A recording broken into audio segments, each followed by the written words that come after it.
প্রিয় নবী হজরত মুহাম্মদ সাল্লাল্লাহু আলাইহি সাল্লাম এর আগমনের পূর্বে সমস্ত আরব জুড়ে এক ভয়ঙ্কর সমাজ ব্যবস্থা বিরাজ করত। তাই ওই সমাজের কিছু অবাক করা তথ্য নিয়ে চলে আসলাম আজকের ভিডিওতে। চলুন শুরু করা যাক। আলো ছায়াহীন যুগ আল জাহেলিয়া। আরবের এই যুগকে বলা হয় জাহেলিয়া বা আইয়ামে জাহেলিয়া, অর্থাৎ অন্ধকার, অজ্ঞতা আর বর্বরতার যুগ। শিক্ষা, সভ্যতা, ন্যায় বিচার বলতে এই যুগে মানুষ কিছুই বুঝত না। কন্যা সন্তানের জীবন্ত কবর। কন্যা সন্তান জন্ম নিলে মানুষ লজ্জা বোধ করত। জন্মের পর শিশুটিকে তার বাবা নিজ হাতে জীবন্ত অবস্থায় কবর দিত। চিন্তা করে দেখুন কি ভয়ঙ্কর অবস্থা। নগ্ন হয়ে তাওয়াফ।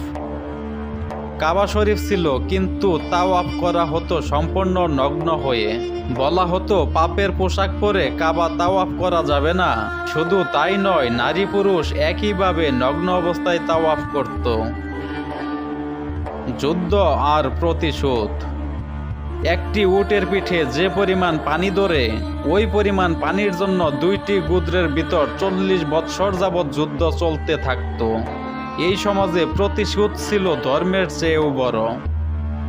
নারী অধিকার। এই যুগে নারী ছিল শুধু ভোগ্যপণ্য।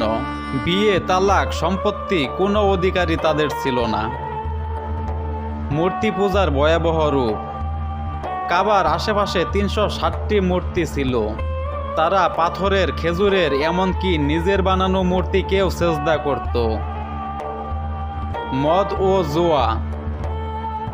মদ ও জুয়া ছিল দৈনন্দিন বিনোদন। সকালবেলা ঘুম থেকে উঠে মদ খাওয়া ছিল তাদের স্ট্যাটাস। জুয়া খেলতে খেলতে মানুষ নিজের পরিবারকেও হারিয়ে দিত। এই ভয়ানক সমাজে আল্লাহ পাঠালেন শেষ নবী হজরত মুহাম্মদ সাল্লাল্লাহু আলাইহি সাল্লামকে, যিনি এই অন্ধকারে আলোর প্রদীপ জ্বালালেন, পরিবর্তন করলেন পুরো সভ্যতা।